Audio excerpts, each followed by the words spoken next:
আজকে অত্যন্ত আনন্দের বিষয় যে জাতীয় সাংবাদিক সংস্থার উদ্যোগে ইফতার পার্টি।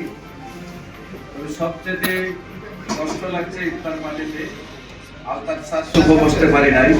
আজকের ইফতার পার্টিতে আমাদের মহামান্য স্যার, যিনি জাতীয় সাংবাদিক সংস্থা কেন্দ্রীয় চেয়ারম্যানের দায়িত্ব পালন করেছেন, আমাদের আলতাফ স্যার নাই। আজকে ওনার ছেলে আছে, ওনার ওয়াইফ আছে, আমাদের সাথে ইফতার করবেন। আমরা প্রথমে দোয়া করবো আল্লাহ তাআলা যেন ওনাকে জান্নাত দান করেন।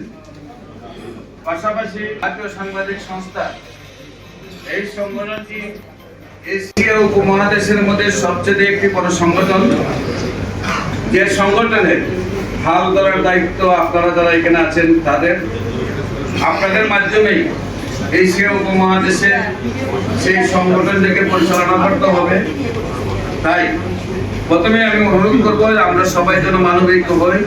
বিশেষ করে ইফতার দিয়ে আল্লাহ এমন একটা শিক্ষা দিয়েছেন যে একজন মানুষ তার ক্ষমতা দিয়ে কাউকে ইফতার করায়, অথবা এক গ্লাস পানি তার ক্ষমতা অনুযায়ী দিয়ে কাউকে ইফতার করাতে সহযোগিতা করে, আল্লাহ তাআলা প্রথম অবস্থায় তার জীবনের সমস্ত গুনাহ মাফ করে দেয়। এমনকি সারাদিন রোজা রেখে ইফতার করলে যে সওয়াব দেন ততটুকু সওয়াবও আল্লাহ দান করে। এমনকি তার নামটা যদি জাহান্নামের খাতায় লেখা থাকে সেটাকে আল্লাহ কেটে জান্নাতে খাতায় তার নাম লিখে। এই সওয়াব দ্বারা আল্লাহ আমাদেরকে শিক্ষা দিয়েছে যে আমরা অন্ন বস্ত্র বাসস্থান নিয়ে যেন অন্যের পাশে দাঁড়াই। আজকে আমি বিনীত অনুরোধ করব জাতীয় সাংবাদিক সংস্থা এখানে যারাই রয়েছে, আপনারা প্রত্যেকে মানবিক হবেন, আপনারা অন্যদেরকে মানবিকভাবে সহযোগিতা করবেন।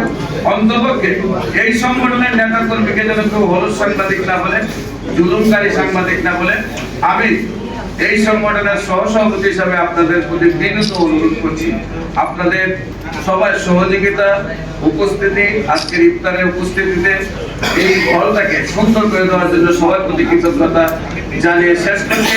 এবং সবাই আলতাফ স্যারের জন্য দোয়া করবেন, উনি যেন আল্লাহ জান্নাত পাশে করেন। সবাই বলে আমিন। আসসালামু আলাইকুম ওয়া রাহমাতুল্লাহি ওয়া বারাকাতুহু।